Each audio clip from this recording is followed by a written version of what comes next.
여러분들 회사에서 사장님이 왜 항상 좋은 사람이고 도덕성이 있어야 되고 정산을 잘 해줄 것이며 내년 임금 인상도 잘 해줄 것이고 기본적인 복지 혜택 같은 것들도 다 잘 챙겨서 줄 것이고 세금 정산 같은 것들도 잘 챙겨서 알맞게 해줄 것이고 카드보험 같은 것들도 제대로 밀리지 않고 납부할 것이고 법인카드를 사용해서 장을 보던지 와이프 옷을 사주던지 자녀들 외식을 시켜준다든지 이렇게 공금을 횡령하지 않을 것이라고 생각하시나요? 왜? 그 이유는요. 여러분들이 입사를 할 때 면접이라는 걸 보잖아요. 그냥 문을 열고 들어가서 앉고 싶은 자리에 앉아서 일을 한 게 아니잖아요. 면접이라는 어려운 과정을 통해서 그 사장에게 뽑혀서 여러분들이 직에 앉아있는 거다 보니까 사장한테 좋은 마음과 기대 심리가 있는 거 당연한 겁니다. 그리고 뭔가 내가 택한 회사이기 때문에 좋은 믿음이라는 게 밑바탕에 깔려 있어요. 시작할 때. 근데 이제 입사해서 여러 가지 이제 일들이 있게 되면서 그 신뢰 관계가 회사랑 무너지면서 이직으로 가게 되는 거거든요. 그런데 여러분, 처음에 이 희망과 믿음을 가지고 시작하잖아요. 그거는 면접이라는 그 과정에서 내가 통과됐다는 거, 사장님이 나를 뽑아줬다는 거, 일자리를 주셨다는 거, 내가 먹고 쓰고 생활할 수 있는 돈을 벌 수 있게 해주셨다는 거, 그런 소중한 기회를 주셨다는 거에 감사한 마음이기 때문에 없을 수는 없어요. 믿음과 사장님과 회사에 대한 희망, 그리고 내년에 임금 인상 기대, 그리고 또 동료들과 잘 지내보려는 그런 마음, 이런 투지 같은 것들이 우리는 입사를 한 순간부터 회사에 대해서 애착심을 가질 수밖에 없단 말이에요. 이 애착심을 가지고 시작을 하면 주의해야 할 점이 하나가 있습니다. 상처를 받으면 안 된단 말이에요. 이게 되게 골치가 아파집니다. 피곤해져요. 회사 생활하면서. 기대가 있을 때랑 기대가 없어졌을 때랑 월급은 똑같지만 마음이 지쳤기 때문에 회사 생활하면서 힘들단 말이에요. 다음 이직할 때도 안 좋은 마음으로 지원을 하게 되고 새로운 회사에 가서 다시 한번 이 희망을 불태우고자 새로운 회사를 그래서 또 찾는단 말이에요. 그러다 보면 그 두 번째 회사에서 또 실망을 하게 되고 점점 화가 나는 거예요. 자, 연인이라고 볼게요. 서로의 조건을 충족시켜줄 때가 많을까요? 그렇지 못할 때가 많을까요? 충족시켜주지 못할 때가 있을 거란 말이에요. 100% 잘해줄 순 없잖아요. 실망을 할 수 있잖아요. 그래서 헤어지잖아요. 그럼 두 번째 연인을 만났을 때 조금 더 판단이 빨라져요. 첫 번째 해봤기 때문에. 그래서 모쏠이 연애를 못하는 거 아니에요. 경험이 많아지면 두 번째에는 해봤기 때문에 저 사람이 어떻게 할지 예측이 빨라진단 말이에요. 그러니까 두 번째 때는 판단하는 게 빠르기 때문에 판단하고 헤어지는 게 더 빨라요. 더 잘 느껴진다고요. 그러기 때문에 회사도 마찬가지예요. 두 번째 면접에 통과돼서 갔어요. 또 내가 기대와 희망을 안고 갔어. 그 사람이 또 실망을 시키네, 사장이. 퇴사는 더 빨라질 수도 있고요. 세 번째로 또 기대 심리를 안고 면접을 보고 회사를 골랐어요. 픽이 됐어요. 입사를 했어요. 나를 또 불만족을 시켜. 뭔가 신뢰를 배신했다고 느껴. 이랬을 때 실망감이 더 크게 오고 퇴사도 더 빨리 결단을 내리게 되고 실망하게 된단 말이에요. 빨리. 이게 많이 보인단 말이에요. 틀이. 연인처럼 아, 또 이거 이런 새끼구나. 아예 글렀네. 포기와 판단이 빨라지기 때문에 기대할 것도 점점 줄어들게 돼요. 아, 이 사람 이런 사람이구나. 틀을 갖게 된단 말이에요. 요번만 그러고 다음번에 안 그럴 수도 있거든요. 사장이나 그 연인이. 근데 내가 첫 번째, 두 번째 그렇게 경험을 했기 때문에 이것도 그러겠구나. 이렇게 포기와 판단이 빨라진단 말이에요. 틀이 잘 잡히게 되면서 판단이 빨라지게 되면서 우리는 그 사람이나 사장한테 기대할 게 점점 축소된단 말이에요. 그래서 우리는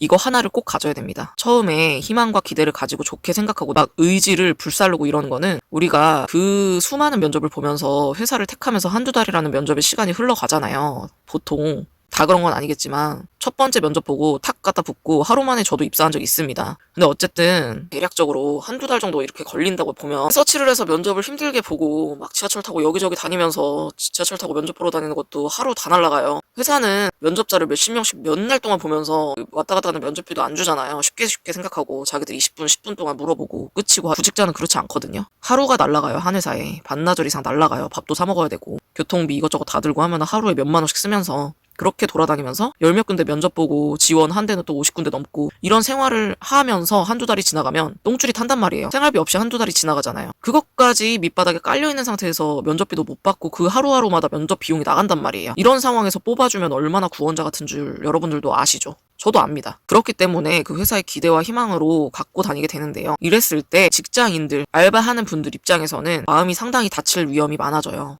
빨리빨리 포기하고 판단하다 보면 오래 다닐 수 있는 것도 계속 이 위험한 이직 생활, 이 면접 생활을 계속 해야 된단 말이에요. 중간중간. 안 좋아요. 면접 보는 거. 직장을 계속 연속적으로 다니는 게 안전하죠. 100% 안전한 건 아니에요. 근데 면접 보는 상황이 길어질 수도 있고 짧을 수도 있지만 월급이 발생하지 않는 상황에서 비용이 계속 나가는 이 상황이 보니까 심리적으로도 위축될 수밖에 없고요. 그래서 이직이 잦으면 어쨌든 저는 안 좋다고 생각을 해요. 상황에 따라 사람에 따라서 다릅니다. 물론 회사를 다닐 때 사장과 회사는 실망할 수 있는 구간이 언제든지 발생을 하니까 우리는 회사를 좀 오래 다니려면 사장을 좀 좋아하려면 의심을 첫날부터 하면서 들어가야 돼요. 의심을 하면 의심병이 생길 거 아니냐. 그런 식으로 의심병이 생기게끔 의심을 하라는 게 아니고요. 합리적인 의심을 갖고 들어가라는 거예요. 이 사장이 당연시하게 도덕성을 가지고 여러분들에게 무조건 잘해주지 않습니다. 회사와 여러분들은 계약 관계일 뿐입니다. 가족 아니고요. 그래서 가족 같은 회사 다니지 말라고 하잖아요. 여기서 팁은 가족이 있는 곳 가지 마세요. 요거는 번외로 빼겠지만 거기 와이프가 있다? 바로 손절하고 들어가지 마세요. 면접 볼 때 그런 것도 물어봐야 됩니다. 면접 볼 때 물어봐야 되는 것들도 따로 또 찍어야 되겠네요. 땡땡을 반드시 하고 들어가셔라. 그래야 회사 생활 잘할 수 있고 오래 다닐 수 있고 직원들이랑도 잘 지낼 수 있어요. 월급도 잘 올려받을 수 있고. 어떤 걸 해야 되냐? 아까 말씀드렸죠? 의심. 여러분도 합리적인 의심을 꼭 지니고 회사 생활을 하시면 반드시 정말 도움 되거든요. 서류도 회사에서 세금 정산 같은 것도 그냥 믿고 그냥 휙 가방에 넣지 마시고 주머니에 넣지 마시고 의심을 갖게 되면 한 줄 한 줄 잘 읽어볼 수 있어요. 항상 읽어봐야 돼요. 여러분들 근로만 하기에도 힘들고 벅찬 거 압니다. 저도 근로자의 입장에서 오랜 시간 살았잖아요. 사장도 해보고 근로자 입장에서도 살아봤습니다. 근로자가 근로만 정상 시간에 나와서 해주는 것만으로도 회사는 고마워해야 되는 거 맞아요. 근데 여러분들 자체가 회사에서 근로만 해주기에도 벅찬 삶을 살아가면 안 된다는 거예요. 그래서 의심하라는 거예요. 의심하면 정말 누워서 손 하나 씻기 힘들고 발 하나 씻기 힘들어도 의심을 갖고 있잖아요.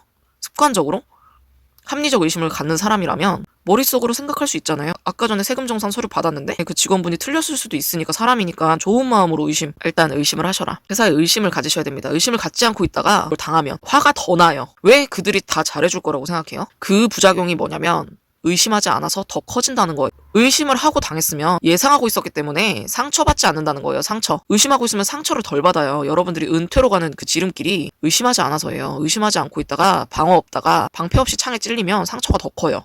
그럼 일을 못 나가요, 전쟁을. 회사는 전쟁터예요, 여러분. 전쟁 나가는 거잖아요, 매일. 근데 왜 의심하지 않아요? 의심은 방패라니까요?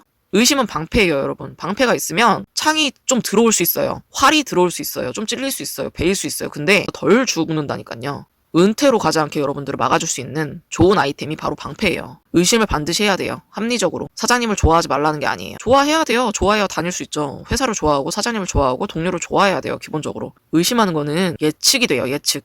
예측을 해야, 의심을 해야 여러분들이 만약에 회사에서 뭐가 잘못됐어도 회사에서 어쩌다 보니 잘못하거나 사장님이 몰랐던 거거나 해서 정산해주지 않은 금액이 있거나 미납한 금액이 있거나 복리를 챙겨줘야 되는데 못 챙겨줬다거나 법정 휴가를 못 챙겨줬다거나 모르고 그럴 수 있거든요. 고의적인 게 아니라. 모르고 그랬어도 죄는 됩니다. 근데 개선해주면 돼요. 근데 개선해줄 여지를 여러분들이 주지 못할 수가 있어요. 상처받으면. 화가 나서 화로 넘어가면요. 여러분들이 용서라는 거를 해주기가 좀 힘들 수가 있어요. 그래서 여러분들이 은퇴로 바로 가지 않고 지금 물가가 얼마나 올랐는데요. 여러분들 식비, 물가 무섭거든요, 지금. 일 다녀야 돼요. 제가 운영을 하든 제가 근로를 하든 다녀야 됩니다. 그러면 회사를 좋아해야 돼요. 반드시. 좋아하되 그 좋아함을 길게 유지를 하려면 의심해야 돼요.